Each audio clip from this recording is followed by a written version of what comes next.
বৃশ্চিক ৰাশিৰ জাতক জাতিকাসকলৰ আগষ্ট মাহৰ সম্পূৰ্ণ ৰাশিফল সিদ্ধান্ত আজিৰ ভিডিঅ'টোৰ যোগেদি সুন্দৰভাৱে জানি লোৱা হওক। 1 আগষ্টৰ পৰা 31 আগষ্টলৈকে বৃশ্চিক ৰাশিৰ জাতক জাতিকাসকলে কি লাভ কৰিব পাৰিব আৰু কি সুযোগ লাভ কৰিব। চাকৰি ব্যৱসায়িক ক্ষেত্ৰত আপোনালোকৰ উন্নতি দেখিবলৈ পাব। মাহৰ প্ৰথম ভাগ আৰু মধ্যম ভাগত প্ৰচুৰ পৰিমাণে অৰ্থ লাভৰ যোগ দেখিবলৈ পোৱা যায়, কিন্তু মাহৰ শেষৰ ফাললৈ অৰ্থৰ অবান্তিক খৰচৰ মাত্ৰা বৃদ্ধি পাব পাৰে। আহক তেনেহ'লে এই ভিডিঅ'টোৰ যোগেদি আমি সম্পূৰ্ণভাৱে জানি লওঁ। যদি ভিডিঅ'টো ভাল লাগে লাইক এটা কৰি আমাৰ মনোবল বঢ়াব আৰু আপোনালোকৰ বন্ধুবৰ্গৰ লগত শ্বেয়াৰ কৰি তেওঁলোককো উপকৃত কৰিব। বৃশ্চিক ৰাশিৰ জাতক জাতিকাসকলৰ এই আগষ্ট মাহটো মিশ্ৰিত ফলদায়ক বুলি ক'ব পৰা যায়। এই মাহত আপোনালোকে কিছুমান ক্ষেত্ৰত মিশ্ৰিত ফল লাভ কৰিবলৈ সক্ষম হ'ব। মাজে মাজে উত্থান পতন হোৱাৰো সম্ভাৱনা দেখিবলৈ পোৱা যায়। ব্যৱসায়িক বাণিজ্যৰ লগত জড়িত লোকসকলৰ 17 আগষ্টৰ পিছত নিজৰ কৰ্মত লোৱা কিছুমান পদক্ষেপে আপোনালোকে ভাল ফল লাভ কৰিবলৈ সক্ষম হ'ব। চৰকাৰী চাকৰিৰ লগত জড়িত লোকসকলৰ পদোন্নতিৰ হোৱাৰ সম্ভাৱনা দেখিবলৈ পোৱা যাব। শক্তিৰ বিকাশ ঘটিবলৈ ধৰিব। আপোনালোকৰ শিক্ষাৰ দৃষ্টিকোণৰ পৰা এই আগষ্ট মাহটো কিছু দুৰ্বল হোৱাৰ সম্ভাৱনাহে দেখিবলৈ পোৱা যায়। সেইকাৰণে শিক্ষাৰ ক্ষেত্ৰত এইবাৰ অকণমান মনোযোগ দিবলৈ আপোনালোকে চেষ্টা কৰক। উচ্চ শিক্ষা গ্ৰহণ কৰাৰ ক্ষেত্ৰত শিক্ষাৰ্থীসকলে মনোনিৱেশ কৰাটো অনুকূল হৈ পৰিব। শিক্ষাৰ ক্ষেত্ৰত সম্ভৱ বজাই ৰাখিবলৈ আপোনালোকে চেষ্টা কৰিব। বেলেগৰ লগত তুলনামূলকভাৱে পৰিশ্ৰম কৰিলেও আপোনালোকে লাভৱান হ'ব পাৰিব। ইয়াৰ পিছতেই ক'ব লাগিব যে পাৰিবাৰিক ক্ষেত্ৰত আপোনালোকৰ মিশ্ৰিত ফলাফল হোৱাৰ সম্ভাৱনা দেখিবলৈ পোৱা যাব। পাবলগীয়া সম্পত্তি আপোনালোকে গুৰুত্বপূৰ্ণভাৱে লাভ কৰিবলৈ সক্ষম হ'ব। সৰু সুৰা কথাতে আপোনালোকে ডাঙৰ সমস্যাৰ মাজত সোমাই পৰাৰ সম্ভাৱনা দেখিবলৈ পোৱা যাব। ঘনিষ্ঠ বন্ধু বা ভাতৃৰ সৈতে আপোনালোকে সৰু সুৰা সংঘাত যাতে নকৰে তাৰ প্ৰতি লক্ষ্য ৰাখিব। কিন্তু সৰ্বশেষত আপোনালোকৰ অনুকূল প্ৰভাৱ দেখিবলৈ পোৱা যাব বা মাহৰ শেষলৈ আপোনালোকৰ অনুকূল প্ৰভাৱ দেখিবলৈ পোৱা যাব। আৰ্থিক জীৱনৰ ক্ষেত্ৰত এই মাহটো আপোনালোকে ইমান শক্তিশালী হৈ নপৰিব, কিন্তু অৰ্থৰ খৰচো আপোনালোকৰ কম হ'বলৈ ধৰা দেখিবলৈ পোৱা যাব। পাবলগীয়া ধন সুন্দৰভাৱে আদায় কৰি ল'ব পাৰিব। এই মাহত কোনো ব্যৱসায়িক বাণিজ্যই ডাঙৰ লাভ কৰিব নোৱাৰিলেও সৰু সুৰা লাভতে সন্তুষ্ট হৈ থাকিবলগীয়া হ'ব পাৰে। নতুনকৈ ঘৰত কিবা কাম কৰিব বিচাৰিলে আপোনালোকে সুন্দৰভাৱে এই মাহত কৰিব পাৰিব। লাভ বৃদ্ধি হ'বলৈ ধৰিব। এই আগষ্ট মাহৰ আপোনালোকৰ স্বাস্থ্য আগতকৈ উন্নত হৈ পৰিব। স্বাস্থ্যজনীয় যদি কিবা সমস্যা আছে তেনেহ'লে পোনপ্ৰথমেই ডক্তৰৰ পৰামৰ্শ ল'বলৈ আপোনালোকে চেষ্টা কৰিব, কিন্তু স্বাস্থ্য আগতকৈ কিছু পৰিমাণে ভাল হোৱাৰ সম্ভাৱনা দেখিবলৈ পোৱা যাব পাৰে।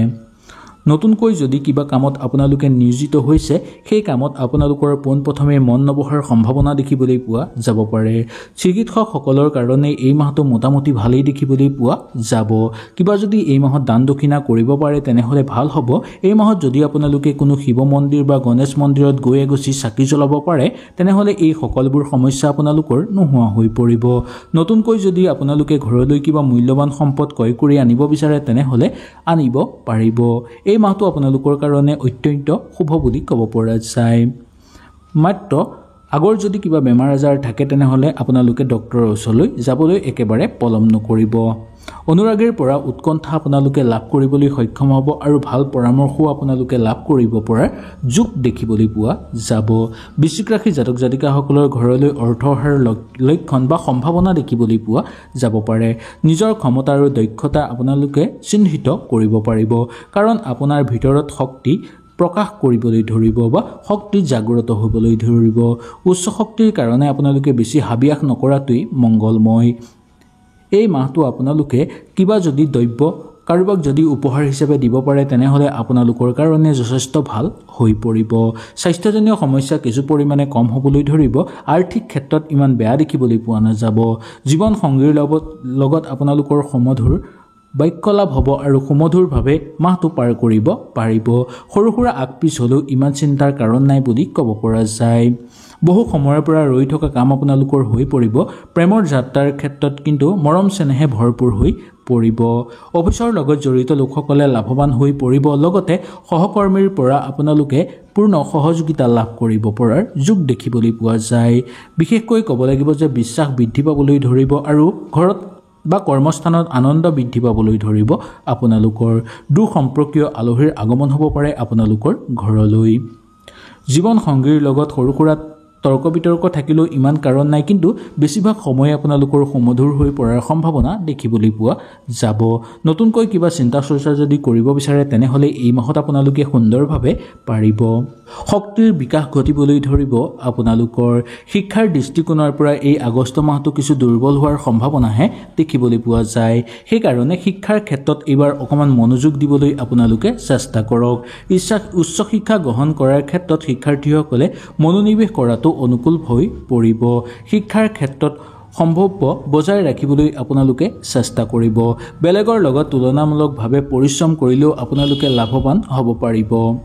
ইয়াৰ পিছতেই ক'ব লাগিব যে পাৰিবাৰিক ক্ষেত্ৰত আপোনালোকৰ মিশ্ৰিত ফলাফল হোৱাৰ সম্ভাৱনা দেখিবলৈ পোৱা যাব। পাবলগীয়া সম্পত্তি আপোনালোকে গুৰুত্বপূৰ্ণভাৱে লাভ কৰিবলৈ সক্ষম হ'ব। সৰু সুৰা কথাতে আপোনালোকে ডাঙৰ সমস্যাৰ মাজত সোমাই পৰাৰ সম্ভাৱনা দেখিবলৈ পোৱা যাব। ঘনিষ্ঠ বন্ধু বা ভাতৃৰ সৈতে আপোনালোকে সৰু সুৰা সংঘাত যাতে নকৰে তাৰ প্ৰতি লক্ষ্য ৰাখিব। কিন্তু সৰ্বশেষত আপোনালোকৰ অনুকূল প্ৰভাৱ দেখিবলৈ পোৱা যাব বা মাহৰ শেষলৈ আপোনালোকৰ অনুকূল প্ৰভাৱ দেখিবলৈ পোৱা যাব। আৰ্থিক জীৱনৰ ক্ষেত্ৰত এই মাহটো আপোনালোকে ইমান শক্তিশালী হৈ নপৰিব, কিন্তু অৰ্থৰ খৰচো আপোনালোকৰ কম হ'বলৈ ধৰা দেখিবলৈ পোৱা যাব। পাবলগীয়া ধন সুন্দৰভাৱে আদায় কৰি ল'ব পাৰিব। এই মাহত কোনো ব্যৱসায়িক বাণিজ্যই ডাঙৰ লাভ কৰিব নোৱাৰিলেও সৰু সুৰা লাভতে সন্তুষ্ট হৈ থাকিবলগীয়া হ'ব পাৰে। নতুনকৈ ঘৰত কিবা কাম কৰিব বিচাৰিলে আপোনালোকে সুন্দৰভাৱে এই মাহত কৰিব পাৰিব। লাভ বৃদ্ধি হ'বলৈ ধৰিব। এই আগষ্ট মাহৰ আপোনালোকৰ স্বাস্থ্য আগতকৈ উন্নত হৈ পৰিব। স্বাস্থ্যজনীয় যদি কিবা সমস্যা আছে তেনেহ'লে পোনপ্ৰথমেই ডক্তৰৰ পৰামৰ্শ ল'বলৈ আপোনালোকে চেষ্টা কৰিব।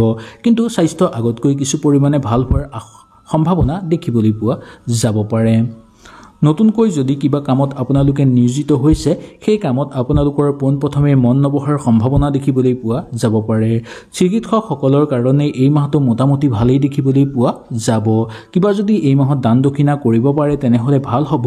এই মাহত যদি আপোনালোকে কোনো শিৱ মন্দিৰ বা গণেশ মন্দিৰত গৈ এগছি চাকি জ্বলাব পাৰে তেনেহ'লে এই সকলোবোৰ সমস্যা আপোনালোকৰ নোহোৱা হৈ পৰিব। নতুনকৈ যদি আপোনালোকে ঘৰলৈ কিবা মূল্যৱান সম্পদ ক্ৰয় কৰি আনিব বিচাৰে তেনেহ'লে আনিব পাৰিব।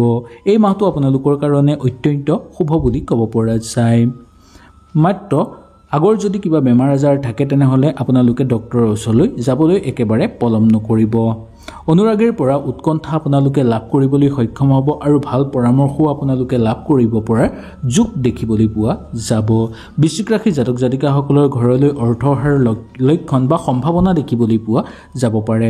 নিজৰ ক্ষমতা আৰু দক্ষতা আপোনালোকে চিহ্নিত কৰিব পাৰিব, কাৰণ আপোনাৰ ভিতৰত শক্তি প্ৰকাশ কৰিবলৈ ধৰিব বা শক্তি জাগ্ৰত হ'বলৈ ধৰিব। উচ্চ শক্তিৰ কাৰণে আপোনালোকে বেছি হাবিয়াস নকৰাটোৱেই মংগলময়।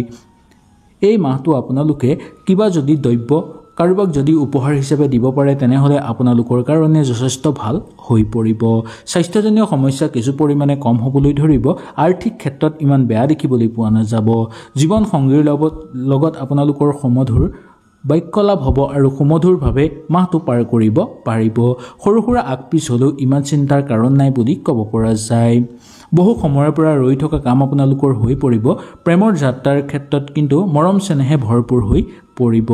অফিচৰ লগত জড়িত লোকসকলে লাভৱান হৈ পৰিব। লগতে সহকৰ্মীৰ পৰা আপোনালোকে পূৰ্ণ সহযোগিতা লাভ কৰিব পৰাৰ যোগ দেখিবলৈ পোৱা যায়। বিশেষকৈ ক'ব লাগিব যে বিশ্বাস বৃদ্ধি পাবলৈ ধৰিব আৰু ঘৰত বা কৰ্মস্থানত আনন্দ বৃদ্ধি পাবলৈ ধৰিব। আপোনালোকৰ দূৰ সম্পৰ্কীয় আলহীৰ আগমন হ'ব পাৰে আপোনালোকৰ ঘৰলৈ। জীৱন সংগীৰ লগত সৰু সুৰা তৰ্ক বিতৰ্ক থাকিলেও ইমান কাৰণ নাই, কিন্তু বেছিভাগ সময় আপোনালোকৰ সুমধুৰ হৈ পৰাৰ সম্ভাৱনা দেখিবলৈ পোৱা যাব। নতুনকৈ কিবা চিন্তা চৰ্চা যদি কৰিব বিচাৰে তেনেহ'লে এই মাহত আপোনালোকে সুন্দৰভাৱে পাৰিব।